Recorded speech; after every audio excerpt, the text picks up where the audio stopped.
Hello friends, welcome back to our channel. ఇజ్రాయెల్‌పై Iran మళ్లీ దాడి చేయొచ్చనే అంచనాల నడుమ పశ్చిమాసియాలో అమెరికా తన సైన్యం మోహరింపుపై ఎక్సర్సైజ్ మొదలుపెట్టింది.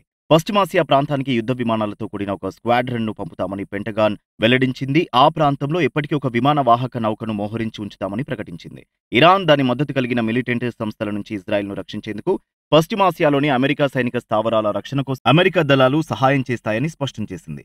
పూర్తి సమాచారం తెలుసుకునేందుకు వీడియోను స్కిప్ చేయకుండా ఎండ్ వరకు చూడండి. యూరోప్, పశ్చిమాసియాలోని పలు వ్యూహాత్మక ప్రాంతాల్లో బాలిస్టిక్ క్షిపణి రక్షణ సామర్థ్యం కలిగిన క్రూయిజర్లు, డెస్ట్రాయర్లను మోహరించేందుకు ఇప్పటికే అమెరికా రక్షణ మంత్రి లాయిడ్ ఆస్టిన్ ఆదేశాలు జారీ చేశారని పెంటగాన్ తెలిపింది.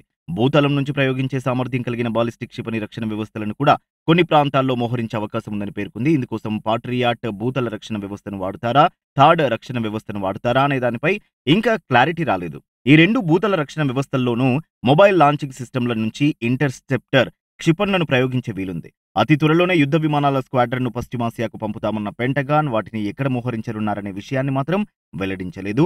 మిడిల్ ఈస్ట్లో అమెరికాకు ఇప్పటికే చాలా దేశాల్లో సైనిక స్థావరాలున్నాయి. వాటిలో ఇరాన్ను కట్టడి చేసేందుకు ఉపయోగపడే ఏదైనా వ్యూహాత్మక ప్రదేశాన్ని ఇందుకోసం ఎంపిక చేసుకునే అవకాశం ఉందని అంచనా వేస్తున్నారు.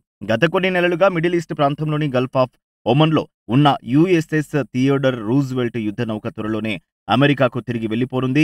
దాని స్థానంలో USS Abraham Lincoln air craft carrier strike group ను అక్కడికి పంపేందుకు అమెరికా రక్షణ మంత్రి ఆదేశాలు జారీ చేశారు. కనీసం వచ్చే ఏడాది వరకు ఇరాన్ను కట్టడి చేసేందుకు తమ యుద్ధ నౌకను గల్ఫ్ ఆఫ్ ఒమన్లోనే ఉంచాలని అమెరికా నిర్ణయించిందని అంటున్నారు. తాజా పరిణామాల నేపథ్యంలో ప్రస్తుతం మిడిల్ ఈస్ట్ లో ఉన్న 2 అమెరికా నావీ డిస్ట్రాయర్లు ఉత్తరాన ఎర్ర సముద్రం నుంచి మధ్య సముద్రం వైపుగా వెళ్తాయని అమెరికా రక్షణ శాఖ వర్గాలు అంటున్నాయి. వాటిలో ఏదైనా ఒకదాన్ని మధ్యధరా సముద్రంలోనే మోహరించే అవకాశం ఉందని తెలిపాయి. తూర్పు మధ్యధరా సముద్ర ప్రాంతంలో ముందు నుంచి అమెరికా నావీ డిస్ట్రాయర్లు యుఎస్ఎస్ రూజ్వెల్ట్, యుఎస్ఎస్ బుల్కెలీ ఉన్నాయి. వాటికి తోడుగా యుఎస్ఎస్ వాస్ప్ అనే aircraft carrier, USS New York అనే ట్రాన్స్పోర్ట్ నౌక సైతం అక్కడే మోహరించి ఉన్నాయి. తాజా పరిణామాల నేపథ్యంలో ఇజ్రాయెల్కు భద్రత కల్పించేందుకు మిడిల్ ఈస్ట్ లో అమెరికా సైన్యం మరింత యాక్టివ్ కానుంది.